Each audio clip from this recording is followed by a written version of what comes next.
Olá pessoal, este é mais um vídeo da série Gramática para Escrever e eu criei essa série aqui no canal para compartilhar conteúdos gramaticais que são muito úteis no momento da escrita formal. E neste vídeo aqui falarei sobre a acentuação, que a meu ver é um conteúdo muito importante, porque afinal de contas o acento conduz à forma como uma palavra pode ser compreendida e lida. Então, veja só, você consegue modificar o sentido de um termo se você coloca ou se você retira um acento. Vale a pena dedicar tempo a este estudo e é por isso que vou falar aqui hoje dessas normas, das normas de acentuação. Sejam bem-vindos ao Português Diariamente. Meu nome é Juliana, eu sou professora de língua portuguesa e revisora de textos e aqui você encontra conteúdos relacionados principalmente à escrita formal.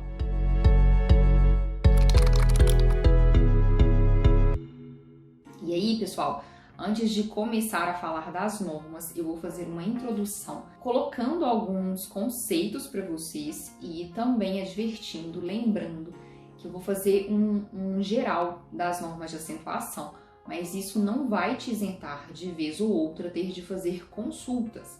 Esse assunto é muito extenso e a gente precisa ir devagar.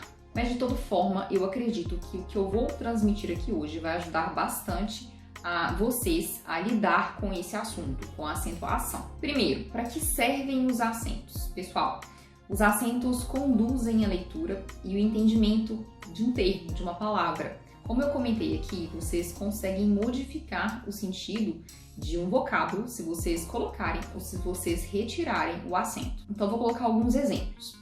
Negócio e negocio é a mesma grafia, só que quando você coloca o acento, o sentido é de empreendimento, né? Negócio. O meu negócio está dando certo. Se por outro lado vocês retiram o acento, vira negocio. É uma palavra que também existe, mas indica uma ação de negociar. Então eu sempre negocio antes de comprar. Olha só um outro caso. Médico. Médico tem acento no E, indica uma profissão. Então o médico atende ou o médico ajuda os pacientes. Se nós retirarmos o acento de médico, passaremos a ter medico, que seria ação. Eu medico um familiar. Olha só um terceiro caso.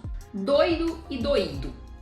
Se nós escrevermos sem o acento, nós teremos sinônimo de louco. Então, fulano é doido. Se por outro lado nós encaixarmos o acento no i, nós passaremos a ter doído, que significa que tem relação com dor. Então, isso é doído. Percebe a diferença? Então é muito sério, a gente precisa considerar os acentos, a gente precisa estudar esse assunto para que a gente não vacile. E aí, antes de começar aqui a minha explicação sobre as normas, eu vou trazer alguns conceitos importantes. Primeiro, o que seriam as palavras oxítonas? São aquelas que apresentam a última sílaba tônica.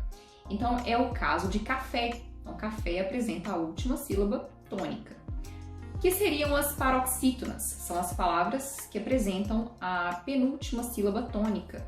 Então, é o caso de tórax, porque nós temos tó, que é a penúltima sílaba como tônica. E, por fim, o que seria uma proparoxítona? É quando nós temos uma palavra que a antepenúltima sílaba é que é a tônica. Então, é o caso de último. Percebe que quando você separa em sílabas, você tem último. E a forte é a antepenúltima, certo? Beleza, além desses três conceitos, vamos falar também o que seriam as monossílabas. As monossílabas possuem apenas uma sílaba, então são palavras formadas por uma única sílaba. E aí, dentro dessa categoria, nós temos as tônicas e nós temos as átonas. As átonas, as gramáticas conceituam da seguinte forma: elas apresentam um som fraco e normalmente se apoiam em outras palavras e por causa disso, por serem mais fracas, por terem som fraco. E aí, eu vou colocar aqui um exemplo para que vocês notem essa questão de apoiar em outro termo.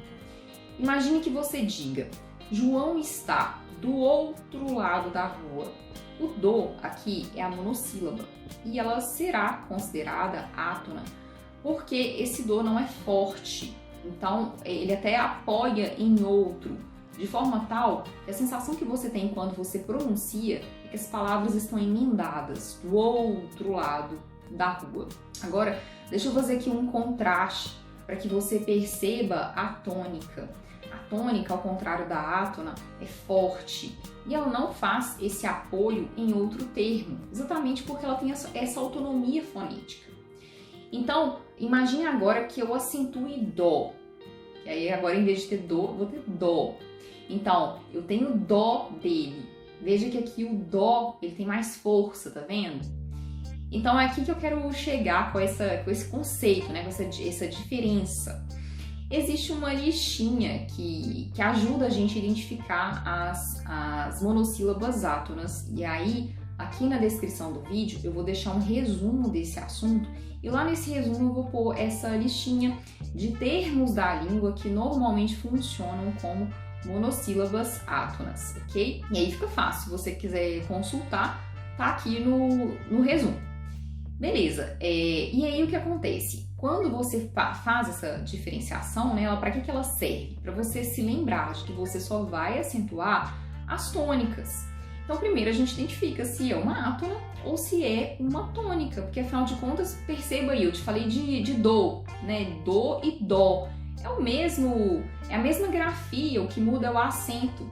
Então, a gente sempre faz uma combinação das normas, do conhecimento que a gente tem das normas, com o que a gente quer transmitir, qual a palavra, né, que a gente está lidando. Então, é por isso que é muito importante saber primeiro se é uma átona ou se é uma tônica, entender esse conceito. Feita essa introdução, eu agora consigo falar das normas e vou começar pelas monossílabas. Eu consigo acentuar as que são terminadas em A ou AS, E ou S, O ou OS, e que basta se lembrar que são as letras A, E, O, seguidas ou não de S. E aí eu vou colocar um exemplo para cada caso. Você pode acentuar pá ou pás, pé ou pés, pó ou pós. Olha só que dica! Você pode se lembrar, memorizar algum termo que seja mais comum para você. Esse é um exemplo que eu coloquei, né? Pá, pé, pó. Você até observa que é uma combinação de P com essas vogais. Então, de repente, você se lembra desses casos porque são fáceis de lembrar e você pode associar com outros que talvez te gerem dúvida. Bom, além dessas terminações A, E, O, seguidas ou não de S, essas letras seguidas ou não de S, nós também temos de considerar os ditongos EI, OI e EU. Então, é por isso que véu tem acento, é por isso que reis tem acento e é por isso que dói também tem acento. Mas prestem atenção porque esses ditongos que eu mencionei aqui, EI, OI, EU, precisam ser abertos, não podem ser fechados, porque se eles forem fechados, aí você não poderá mais acentuar. Então é o caso de eu, percebe a diferença? Eu. Então, quando você fecha, o som fica dessa forma. E aqui eu até aproveito para dar o exemplo da palavra eu. Eu não tem acento, não é verdade? Por quê? Porque o som é fechado. Então, eu. Não podemos acentuar por causa disso. Se for aberto, ok. Se for fechado, não acentuar. E aí, pessoal, eu já aproveito aqui para começar a falar das normas das oxítonas. São muito parecidas, basicamente as mesmas com um acréscimo. Veja só, você consegue acentuar as oxítonas terminadas em A ou AS, E ou S, O ou OS, os mesmos ditongos EI, OI, EU, também abertos, e ainda aquelas oxítonas que são terminadas em EN e ENS. Então vamos falar aqui de alguns exemplos. Você acentua Pará porque é uma oxítona terminada em A. Você acentua atrás porque é uma oxítona terminada em AS. Você acentua café porque é uma oxítona terminada em E. Você acentua cafés porque é uma oxítona terminada em S. Da mesma forma que avó e avós. Então, aqui são oxítonas, uma terminada em O, outra terminada em OS. Vamos falar de alguns exemplos de oxítonas terminadas com os ditongos que eu mencionei. Então, veja só, você acentuaria lençóis, anéis e chapéu. Então, veja que todos esses ditongos que encerram essas palavras são abertos, são oxítonas, e é por isso que nós conseguimos acentuar. Lembrando, de novo, que se esses ditongos forem fechados, né, no sentido de som ser fechado, aí você não poderá colocar o acento. É por isso que museu não tem acento, que judeu não tem acento, que seis também não tem acento, porque a pronúncia fecha.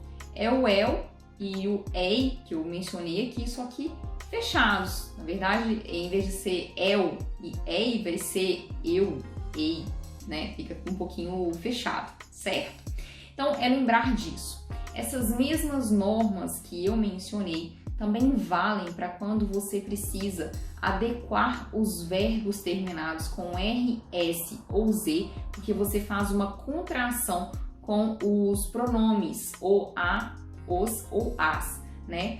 Então, olha só, amar, por uma questão sonora no português, você não poderia colocar amar o, amar hífen o. Você precisa tirar esse R e acrescentar depois lo, lá, los ou las, né? Depende do referente. Então, você diria amar-lo. Então, veja que quando você faz essa adequação, você é obrigado a acentuar esse A, porque você passa a ter uma oxítona terminada em A.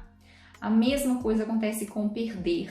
Ficaria perder-lo. Novamente, é uma oxítona terminada, né, com essa letra, com o E. Depois, repor. Então, você colocaria repor-lo, por exemplo, repor-lá. Então, pelo mesmo motivo, é uma oxítona terminada com uma letra que te obriga a pôr o acento. Sobre a opção de agudo ou circunflexo, dependerá do som que você quer transmitir, se é aberto ou fechado. Agora, tem um detalhe, muitas vezes a gente opta por um acento ou por outro para indicar singular ou plural. Então, aí já é um caso específico.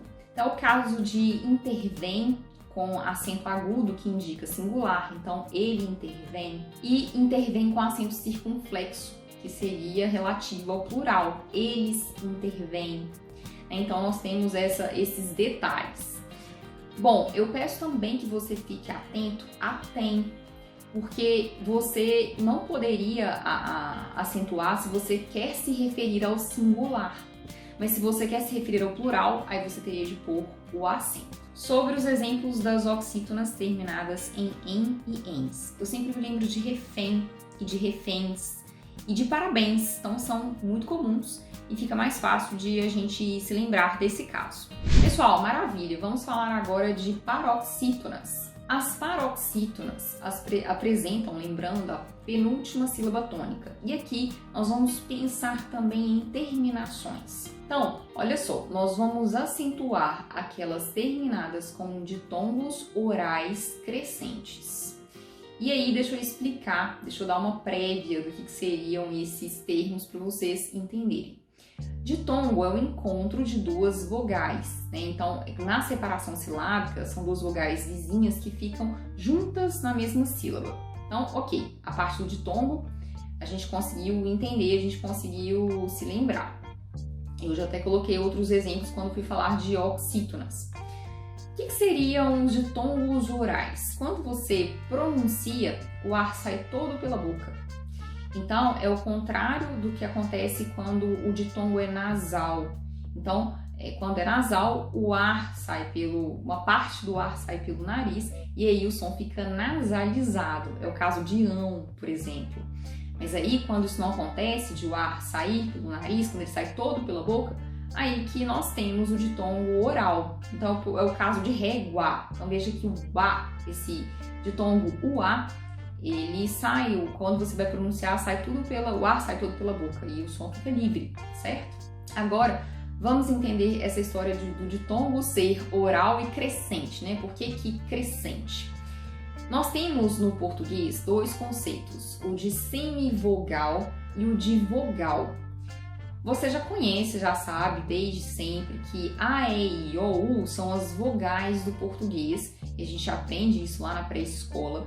Mas a gramática traz um outro conceito que é o de semivogal, que diz respeito ao I e ao U. Porque quando você tem a presença, né, dessas semivogais, na verdade vai acontecer na maior parte das vezes, ou melhor, em todas as vezes, porque a gente não consegue formar uma sílaba com vogal e vogal, é sempre uma semivogal e uma vogal. Aí você vai ter de considerar que uma é mais fraca que a outra. Quando ela é mais fraca, ela é uma semivogal. Quando é mais forte, é uma vogal.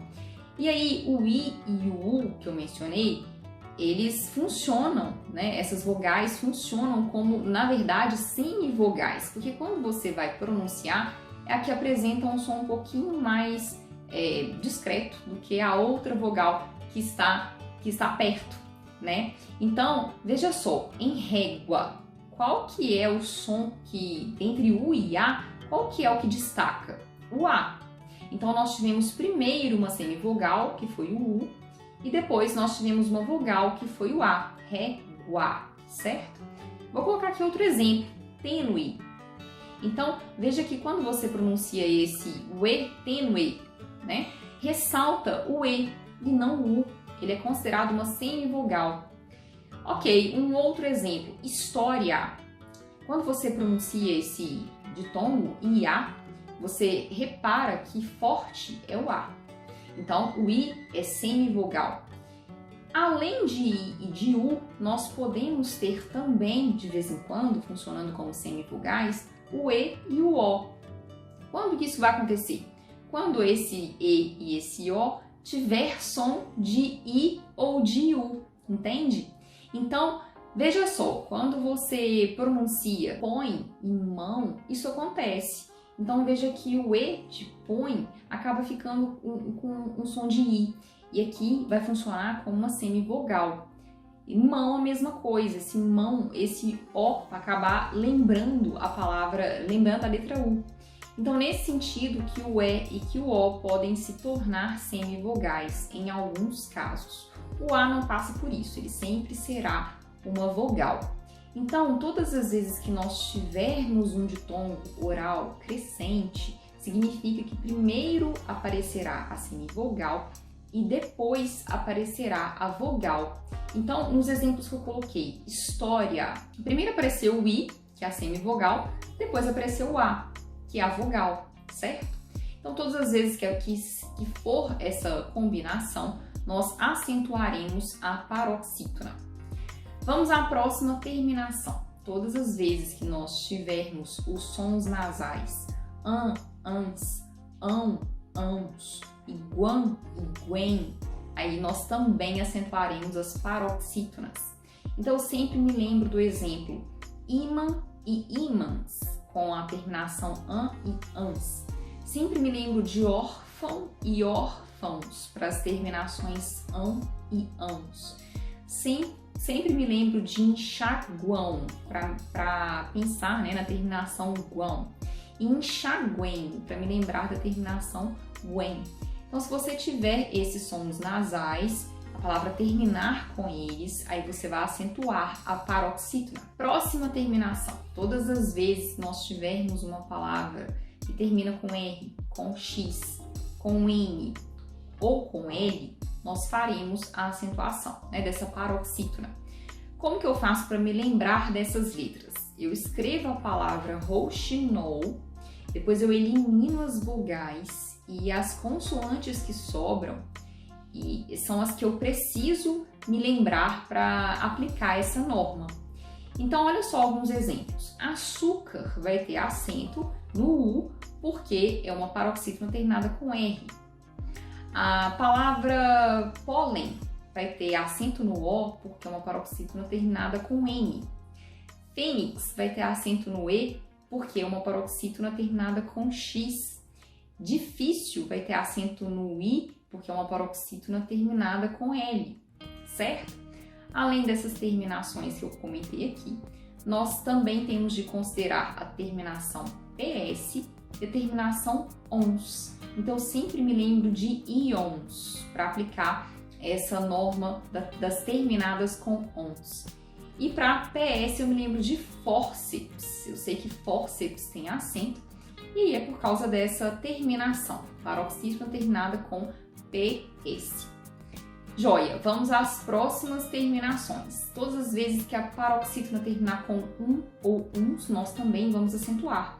Então é o caso de álbum e de álbuns. Me lembro também dessas duas, são muito conhecidas para mim. E o que se assemelha a elas, o que é o mesmo caso, eu sei que eu preciso acentuar. Também serão acentuadas as paroxítonas terminadas com i, is e us. Então olha só as palavras que eu me recordo em relação a essas terminações. Táxi. Táxi tem um acento porque é uma paroxítona terminada com i. Em relação a is, você sempre vai acentuar lápis. Então por quê? Que é uma paroxítona terminada com is. E por fim, us. Quando que você vai acentuar, né? Então tem o exemplo do vírus. Então todas as vezes que eu tiver uma paroxítona terminada com us, eu sei que eu também vou acentuar. Então são as palavras mais comuns que me vêm à mente. E aí eu sei que eu vou fazer essa associação. E a última terminação que eu menciono aqui das paroxítonas, aquelas encerradas por ei ou eis, são acentuadas. E é por isso que vôlei e fáceis carregam acento. Pessoal, considerem 3 observações importantes. A primeira, as paroxítonas terminadas em ens não são acentuadas. E é por isso que nuvens não têm acento. Segunda observação, os ditongos ei e oi nas paroxítonas perderam o acento. É por isso que jiboia e que ideia não são palavras acentuadas. A terceira observação, os ditongos e e o também não são mais acentuados. Após o último acordo ortográfico, o acento deixou de ser prescrito, de ser indicado. Então é por isso que creem e que vou não são palavras, não são termos acentuados. Falaremos agora das normas de acentuação relacionadas aos hiatos. Então nós precisamos tomar um pouco mais de cuidado quando tivermos hiatos, porque existem algumas normas específicas. Veja só, o hiato acontece quando 2 vogais vizinhas em uma palavra são separadas no momento em que fazemos a separação silábica. Então eu vou dar o exemplo de Jataí. A palavra Jataí é separada assim, já, tá, i. E você observa que o i fica separado de a depois que você faz a separação e são vogais vizinhas, né? Então elas precisam estar lado a lado, só que em sílabas diferentes. Ok, todas as vezes que nós tivermos o i e o u tônicos isolados em uma sílaba, acompanhados ou não de s, e formando hiato com a vogal anterior, nós teremos de acentuar. Na maior parte dos casos, daqui a pouco vocês vão entender por quê. Então, egoísta terá acento porque o i é tônico, fica isolado em uma sílaba, na separação silábica. Aqui neste caso está acompanhado do s, mas não tem problema. Ele forma hiato com a vogal anterior, que é o. Outro exemplo é saúde. Então veja que ao separar saúde, você tem sa, u, d. Esse u é tônico, fica isolado em uma sílaba, forma hiato com a vogal anterior. Então é por isso que será acentuado. E Jataí, que foi o exemplo que eu já coloquei aqui antes. Então você separa já, tá, i. Esse i fica isolado em uma sílaba, é tônico e forma hiato com a vogal anterior. Maravilha! Além disso, temos um detalhe. Olha só, todas as vezes que após esse i ou esse u tônico isolado em uma sílaba e acompanhados ou não de s, nós tivermos a presença de nh, o acento não poderá mais acontecer. Então é por isso que rainha não tem acento, porque depois desse i nós temos o nh. Então lembra desse caso de rainha e aí vai ficar um pouco mais tranquilo você lidar, né, com essa norma. E eu peço também que vocês prestem atenção às letras L, M, N, R ou Z após esse I ou esse U tônicos. Todas as vezes que elas aparecerem nessa posição, após essas vogais, nós não poderemos acentuar a palavra. Então é por isso que raiz não tem acento, é por isso que ruir não tem acento, da mesma forma que ruim, certo? Então, lembre-se disso. Após I ou U, se você tiver L, M, N, R ou Z, você não deverá acentuar a palavra. E finalmente chegamos às proparoxítonas. É a categoria mais tranquila de lidar, porque todas as proparoxítonas têm acento. Existe só essa regra. Então veja só, último será uma proparoxítona, então é por isso que a antepenúltima sílaba será acentuada. Rápido, da mesma forma, então a antepenúltima sílaba é atônica, por isso será ela a acentuada. Da mesma forma que álcool também, então a antepenúltima sílaba é que é atônica, no caso al, e aí nós acentuaremos justamente ela, certo? Bom, essas são as normas, as principais normas que nós precisamos nos lembrar para acentuar palavras. E caso tenha ficado alguma dúvida, por favor, deixem aqui nos comentários. Aceito sugestões para os próximos vídeos. Se você gostou, curta, compartilhe, se inscreva no canal. Obrigada por estarem aqui e vejo vocês no próximo. Tchau, tchau!